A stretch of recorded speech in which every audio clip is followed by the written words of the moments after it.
எல்லாருக்கும் வணக்கம். இந்த நெல் வயல் பாசி பிடிச்சிருக்கு பார்த்தீங்களா? எப்படி ரொம்ப மோசமா இது நெல் வயலில் நிறைய இடத்துல நடக்குது. இதுக்கு என்ன காரணம்னு ஒரு சில பேருக்கு தெரியுது, ஒரு சில பேருக்கு தெரிய மாட்டேங்குது. மெயினாக என்னென்னா, இது டிஏபியோட அதிக பயன்பாடு தான் இது மெயின் காரணம்.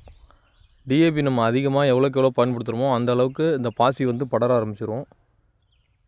இந்த பாசி படர்ந்தது அப்படின்னா இதனால் நிறைய பிரச்சனைகள் வரும்.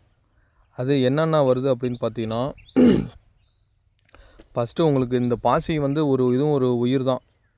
நம்ம மற்ற புல், பூண்டு, செடி, கொடி அது மாதிரி இதுவும் ஒரு உயிர். இதுவும் ஒளிச்சேர்க்கை பண்ணும், தன்னோட அடுத்த சந்ததியை உருவாக்கும்.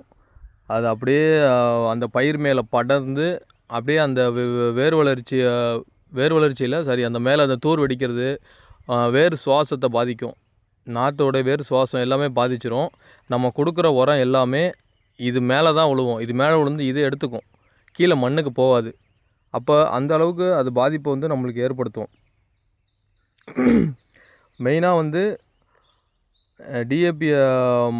டிஏபி போடுறத தவிர்த்துட்டு கலப்பு உரங்கள் அது மாதிரி பயன்படுத்துங்க. ரெண்டாவது மண் பரிசோதனை பண்ணுங்கள். மண் பரிசோதனை பண்ணி உங்கள் மண்ணுக்கு என்ன தேவையோ அதை பண்ணுங்கள். அடுத்தது இன்னொரு விஷயம், இந்த பாசி பிடிச்சிருச்சு அப்படின்னா வயலை காய போடணும். வயலை காயல் போட்டால் தான் அதோடைய இது கொஞ்சம் கொஞ்சமாக மாறும். காய போட்டுட்டு நம்ம அதுக்கு உள்ள சொல்யூஷன் என்னவோ அதை பண்ணணும். அதாவது இப்போது ஒரு ஏக்கருக்கு காப்பர் சல்பேட்டை வாங்கி ஒரு கால் கிலோவாக கட்டி ஒரு காட்டன் துணியில் அந்த வாய் மடம் இருக்குங்களா அதில் நான் சுற்றி ஒரு 4 இடத்துல ஏக்கருக்கு 1 கிலோ அந்த மாதிரி கணக்கு பண்ணி வாங்கி வச்சிட்டிங்க அப்படின்னா இந்த பாசி ஃபுல்லாக அதை உடச்சி எடுத்துரும்.